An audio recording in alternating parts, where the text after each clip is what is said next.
Assalamualaikum warahmatullahi wabarakatuh. Perkenalkan, nama saya Kevin Adiko. Dan nama saya Rika Putra dari kelompok 4. Kami ingin mempresentasikan materi kami yang berjudul Tauhid dan Urgensinya bagi Kehidupan Muslim. Arti Tauhid dan pembagiannya. Pertama-tama, pengertian dari Tauhid. Secara bahasa, Tauhid adalah kata pendenomina yang berasal dari perubahan kata kerja. Kata kerja wahad daya itu yang memiliki makna meninggalkan sesuatu. Dan secara syariat, Tauhid bermakna mengesankan Allah Subhanahu wa Ta'ala dalam hal-hal yang menjadi kekhususan dirinya. Kekhususan itu meliputi perkara rububiyah, uluhiyah, dan asma wa sifat. Pengertian kata tauhid berasal dari bahasa Arab. Bentuk masdar dari kata wahnada yuwahidu yang secara etimologi berarti keesaan, yakni percaya bahwa Allah Subhanahu wa Ta'ala itu satu. Tidak lain adalah lauhidullah, mengesahkan Allah Subhanahu wa Ta'ala. Jadi pernyataan atau pengakuan bahwa Allah Subhanahu wa Ta'ala itu esa atau satu, la ilaha illallah, yang berarti tiada Tuhan selain Allah. Dan ilmu tauhid merupakan ilmu pengetahuan yang paling tinggi derajatnya dalam agama Islam. Karena ilmu tauhid merupakan induk atau pokok bagi semua ilmu pengetahuan dalam Islam. Ilmu ini menerangkan serta membahas masalah keesaan zat Allah Subhanahu wa Ta'ala. Nah, kemudian ada pembagian tauhid. Tauhid pertama adalah tauhid rububiyah.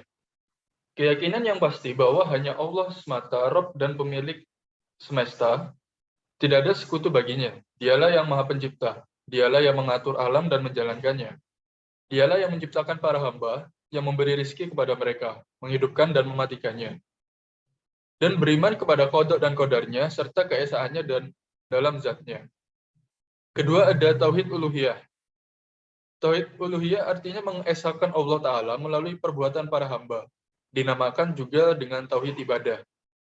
Maknanya adalah keyakinan yang pasti bahwa Allah adalah ilah atau sesembahan yang hak dan tidak ada ilah selainnya.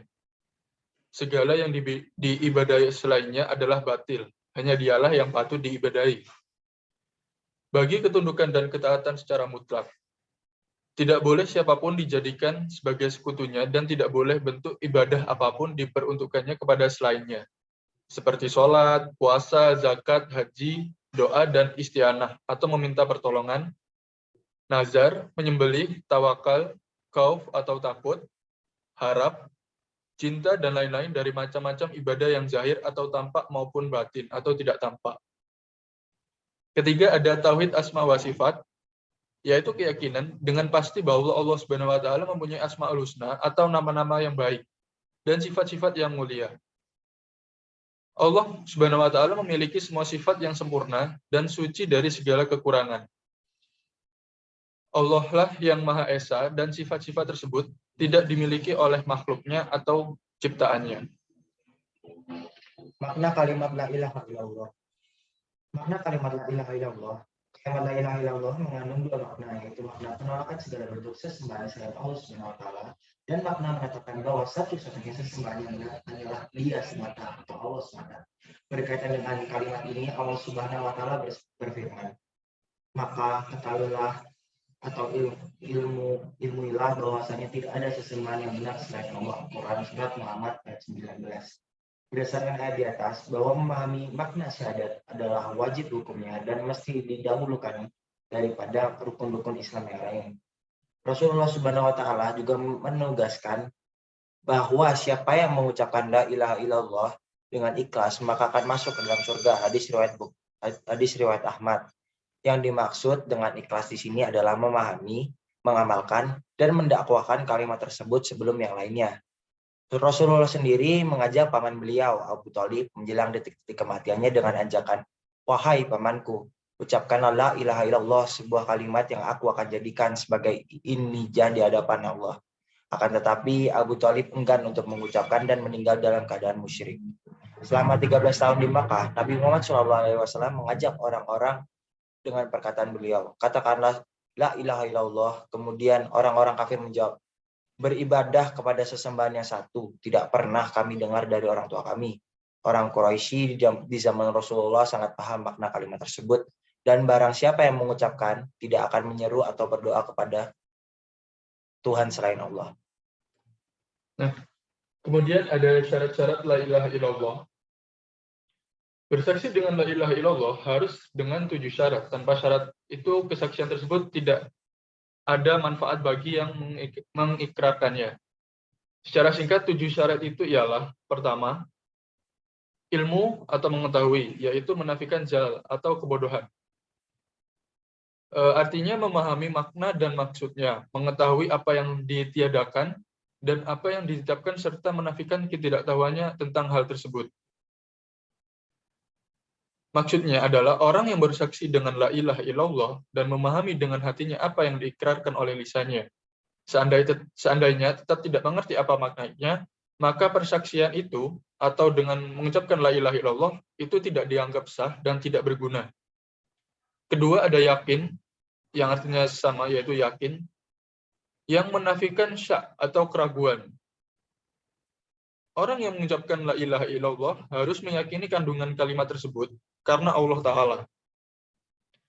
Manakala ia meragukannya, maka sia-sia belaka persaksian itu. Bisa dibilang kalau ia ragu, maka ia menjadi munafik. Nah, Nabi Muhammad SAW bersabda, siapa yang engkau temui di balik tembok atau kebun ini, yang menyaksikan bahwa tiada ilah selain Allah dengan hati yang meyakininya, ia tidak berhak masuk surga. Yang ketiga ada kabul atau menerima, yang menafikan rad atau penolakan. Menerima kandungan dan konsekuensi dari la ilaha illallah, menyembah Allah semata dan meninggalkan ibadah kepada selainnya.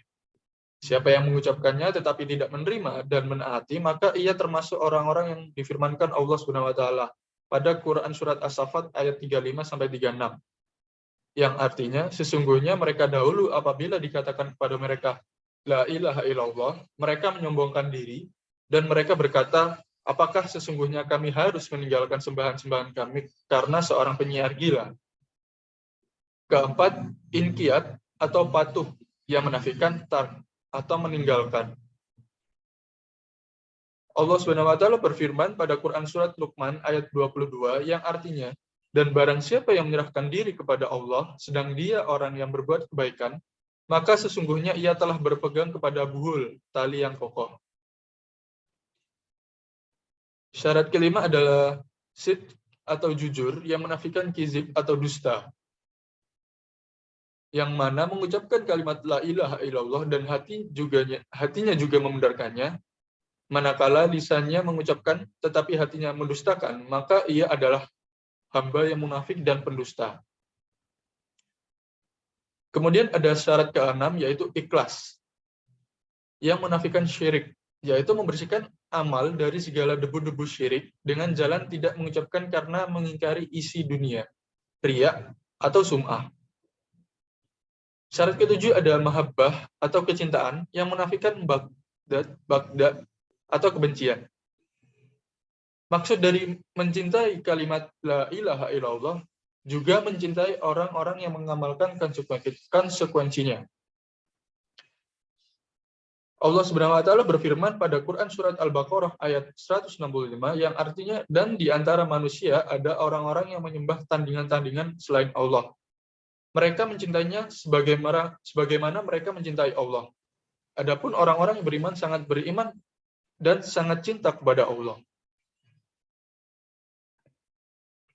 Konsekuensi dari la ilaha illallah, yaitu meninggalkan ibadah kepada selain Allah dari segala macam yang dipertuhankan sebagai keharusan dari peniadaan la ilaha illallah, dan beribadah kepada Allah semata tanpa unsur kesyirikan sedikit pun sebagai keharusan dari penetapan illallah. Banyak orang yang mengikrarkan tetapi melanggar konsekuensinya, sehingga mereka menetapkan ketuhanan yang sudah dinafikan, baik berupa makhluk, kuburan, pepohonan, bebatuan, serta para taktut lainnya. Dengan kata lain, orang tersebut mengamalkan apa yang diperintahkan oleh Allah dan menjauhi segala yang dilarangnya. Tauhid sebagai landasan bagi semua aspek kehidupan. Tauhid dalam pandangan Islam merupakan akar yang melandasi setiap aktivitas manusia. Kekokohan dan tegaknya tauhid mencerminkan luasnya pandangan, timbulnya semangat beramal, dan lahirnya sikap optimistik. sehingga tauhid dapat digambarkan sebagai sumber segala perbuatan atau amal soleh dari manusia. Tujuan tauhid adalah memanusiakan manusia. Itu sebabnya dehumanisasi merupakan tantangan tauhid yang harus dikembalikan pada tujuan tauhid, yaitu memberikan perubahan terhadap masyarakatnya. Perubahan itu didasarkan pada cita-cita profetik yang derivisikan dari misi historis bagaimana tertera dalam firman Allah yang artinya engkau adalah umat terbaik yang diturunkan di tengah manusia untuk mengekan kebaikan, mencegah kebongkaran, dan beriman kepada Allah dalam surat Ali Imran ayat 110. Kemudian ada jaminan Allah bagi ahli tauhid. Nah, tauhid memiliki kedudukan yang sangat agung dalam Islam. Oleh karena itu, bagi siapa yang mampu merealisasikan tauhid dengan benar akan mendapat beberapa keistimewaan. Nah, bagi orang-orang yang termasuk ahli tauhid, Allah menjanjikan banyak kebahagiaan, baik di dunia maupun di akhirat. Ahli tauhid mendapatkan keamanan dan petunjuk Allah Subhanahu wa taala yang berfirman dalam Quran surat Al-An'am ayat 82 yang artinya orang-orang yang beriman dan tidak mencampur adukan iman mereka dengan kezaliman atau syirik, mereka itulah yang mendapatkan keamanan dan mereka itu adalah orang-orang yang mendapatkan petunjuk.